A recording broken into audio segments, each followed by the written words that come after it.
So my name's Charmin. I'm the coordinator for the Fayette County Harm Reduction Alliance. I'm a recovery coach, and I'm also a person in long-term recovery from IV drug use. My story goes back to early childhood. I was born and raised by a mother that has multiple mental health diagnoses, such as schizophrenia, bipolar, depression, and anxiety. I was raised by a father who was an untreated alcoholic and has mental health issues himself.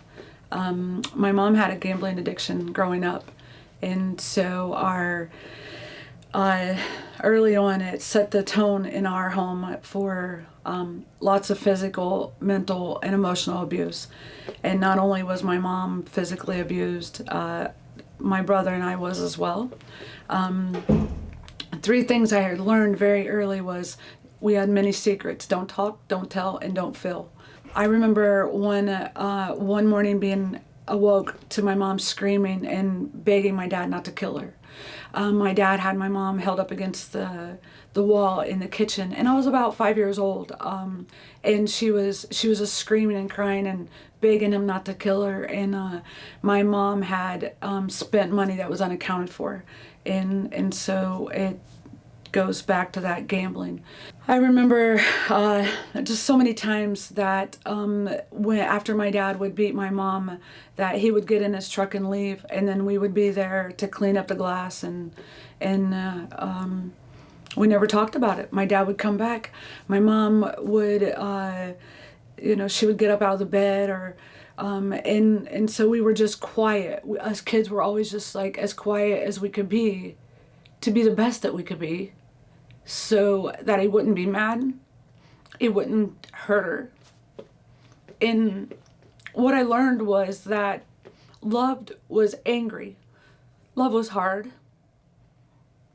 I tried to do well so that things would be better.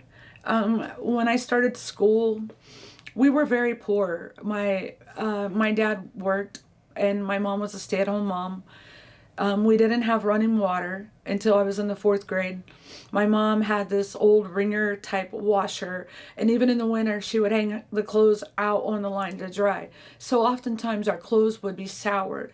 And I remember we would take baths in the creek. So my name was Charmin, and we were poor, and I had cavities in my front teeth. So I had a speech impediment, and I was made fun of a lot. And that's what I knew. That was my daily life, was not knowing if I was going to get off the school bus, to my mom even being alive. That was one of my biggest fears, was that my dad would kill my mom. My first drink was 9 years old.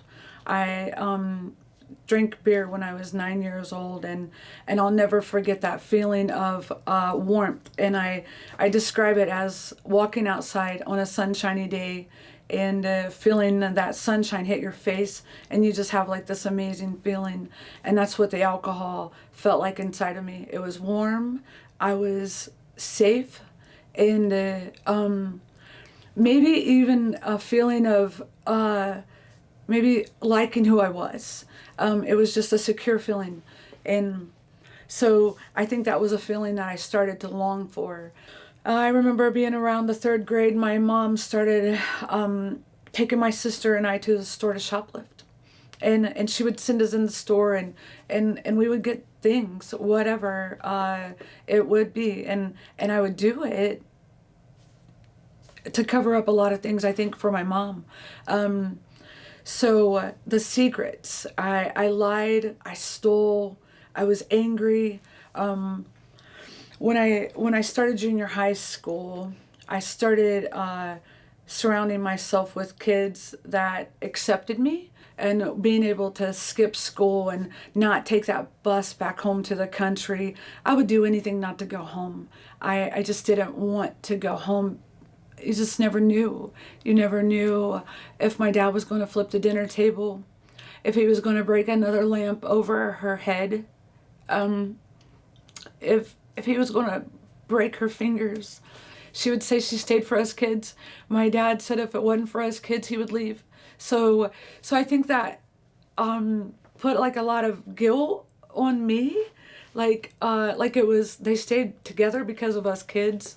In reality, us kids would have been better off had they have separated. So I fell into that cycle of drinking and smoking pot real early, and it became, I think, a coping skill for me. And so everything that I hated about my parents, I became. I lied, I cheated, I stole, I was angry, I fought.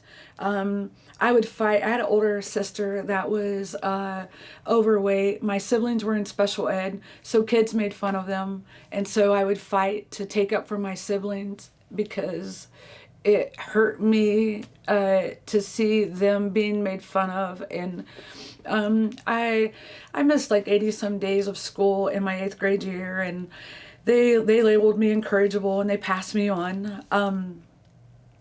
I overdosed on 2 different occasions while I was still in school, and one time I remember they found me like laying out in a yard, and I was naked, and I was unresponsive, and I remember when I woke up that my parents weren't there, and the nurse said that they weren't coming. They were mad. My parents were mad at me because of my behavior. And looking back at it, I think I just wanted maybe someone to love me, to help me. I just didn't want to live. I didn't want to continue to go home, and I didn't have those people in my life, even the people at school. Like, I was a problem.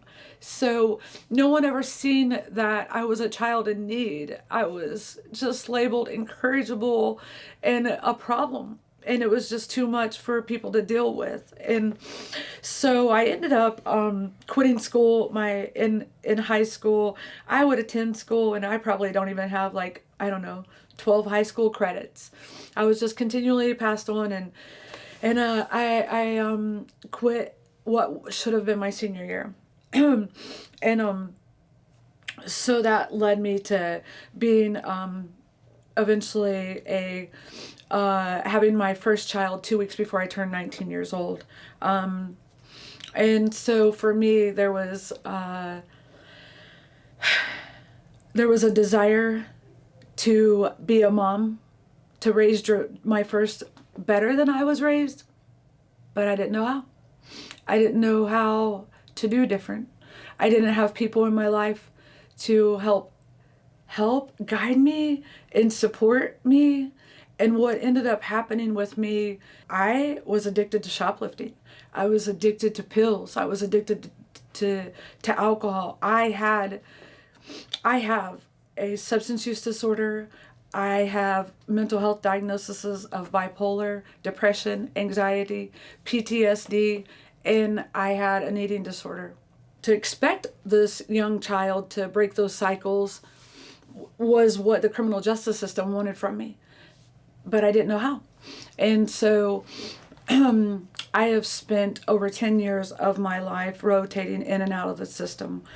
Never was I ever arrested for anything other than DUIs, shoplifting, all low-level nonviolent crimes. But yet, every time I would go into the system, I would be sober, or else being in the system was another opportunity to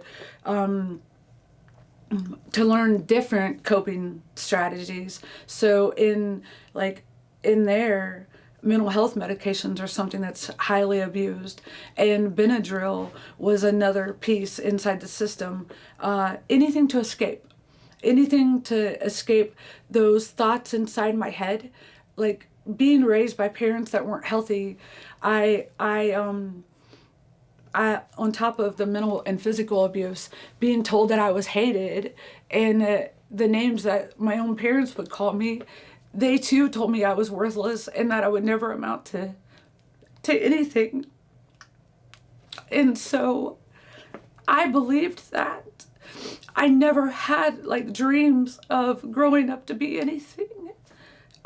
I never had a dream of going to college. my dreams as a younger person consisted of getting out of that house. That was my only dream, and that was my only goal. And then when I did, then I had a child, and then I started parenting him the same way I was parented. And I stayed in an abusive relationship. And every time I would get out of jail, I would go right back to doing the same things because I didn't know how to change.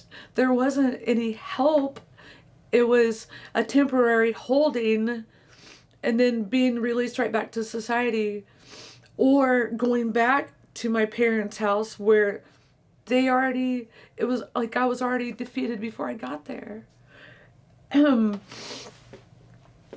So throughout my life, I learned my own way to be. I learned that I could go to a provider and I could get the medications, and the medications that I ended up eventually, I had a prescription for 120 pain pills, and they would be gone in 3 days. And there was never questions as to why I was taking all these pain pills. It was just, then early on, there weren't all of the regulations that we have today with medication. So what that led me to was taking Oxycontins. There was just never enough. I would take 20, 30 pain pills at a time, and there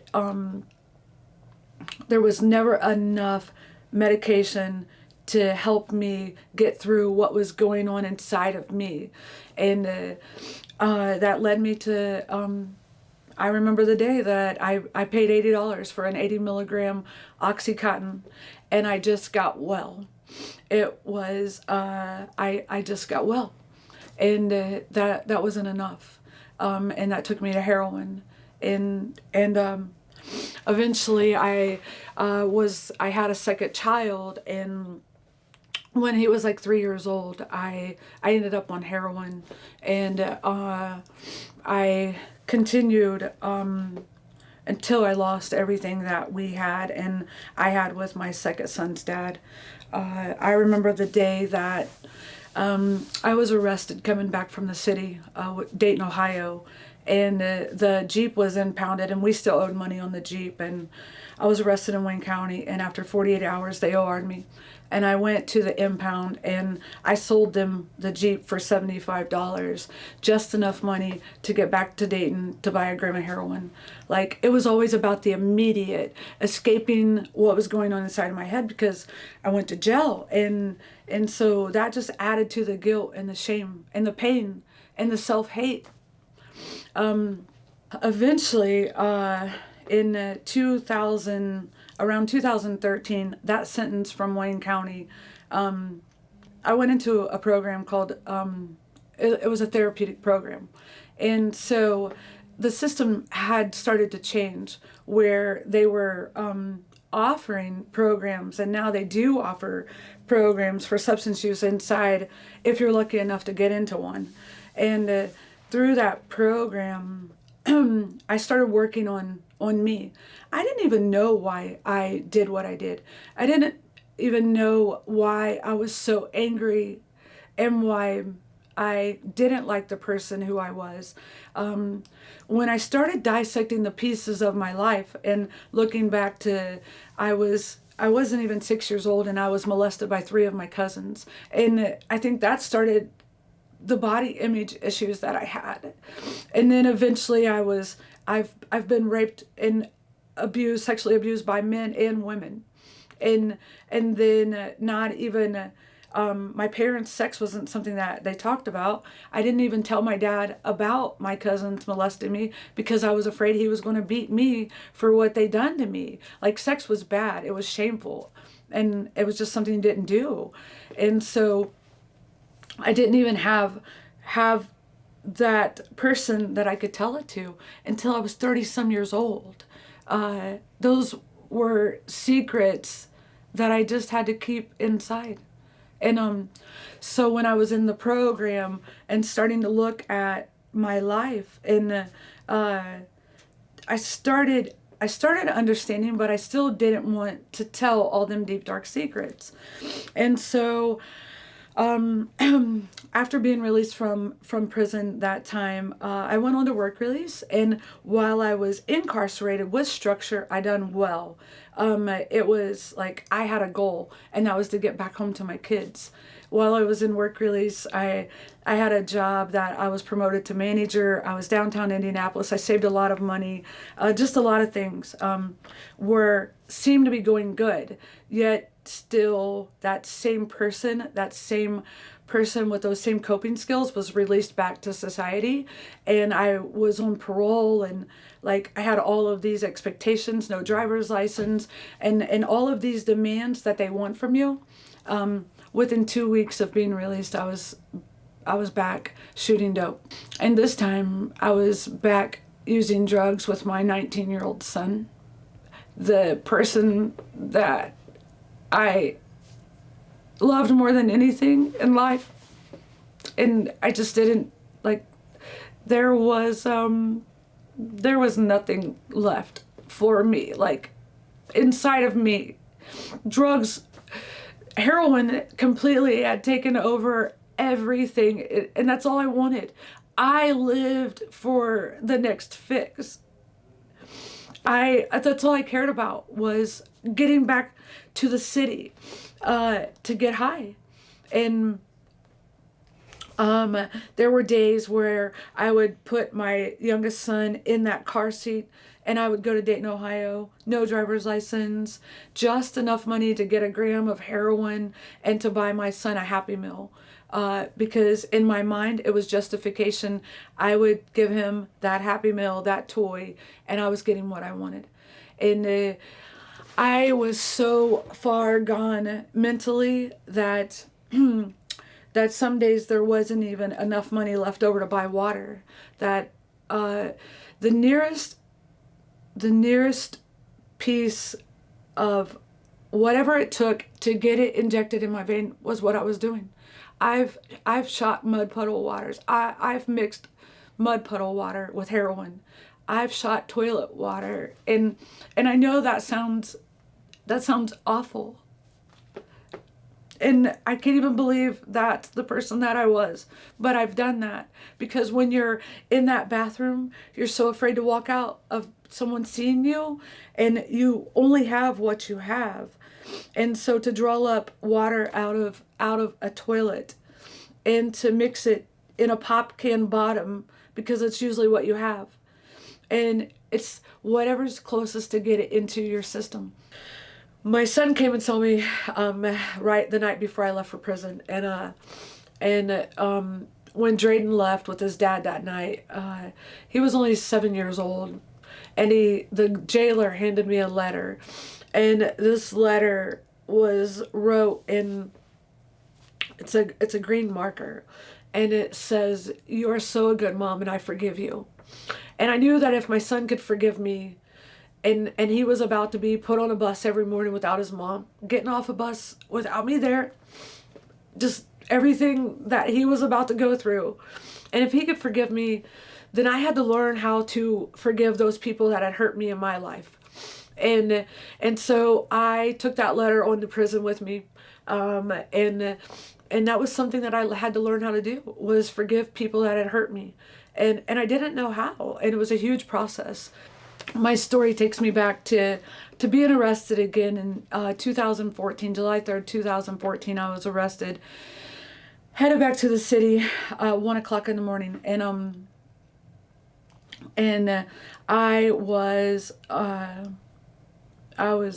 so tired, and I just didn't want to live anymore. And that night that I was arrested, I knew that I just couldn't keep going, and I didn't want to keep going because I couldn't stop doing drugs. And I knew I was going back to prison. And I knew that everybody, that my parents loved and supported me the best way they knew how. But I also knew, like, they hated me. They hated the person that I was. And my kids, like,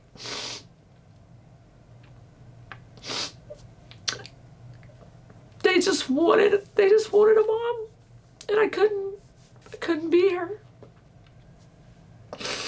I had planned to commit suicide that night. I just didn't want to keep living with all this pain inside of me and all these secrets and the way that people would treat me when, like, even going to the emergency room. I was a known IV drug user. I wasn't as important as the next person. My life was so invaluable to so many people except my children. And I don't say that because I feel sorry for myself, because today I see myself differently and people treat me differently. But that's only because I found the pathway. So what ended up happening, thankfully for me, many people were placed in my life. And my oldest son said to me, he said, "Mom, I'll be fine, but Drayden needs you." And God placed some amazing woman in my life that evening, and I call her my angel here on earth. And some of the things that she said to me, and the thing that stuck out the most was, she said, "Charmin, I sucked as a mom, but I'm a darn good grandma." And that woman stood beside me, and she loved and supported me without judgment. She heard me, and she wanted me to know that I mattered. And so I ended up going back to prison, and during that time I went back into that program, and many people in my life. There was the director of that program. She mentored me.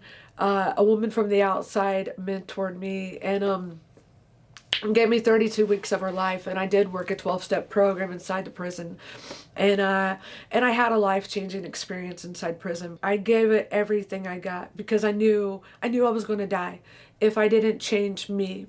And I wanted to, I just didn't know how. But God placed every single person in my life that I needed to have to help me learn how to forgive. And so April 2015, I was released from prison. And when I was released from prison, I had a few clothes and a GED that I got when I was a patient in Richmond State Hospital. And since then, when I came out of prison, I was just willing. I was willing to do whatever it took to get to be where I wanted to be in life. And I still don't know where I want to be, but I was offered a job landscaping and mowing 5 days after I came home, and I took the job.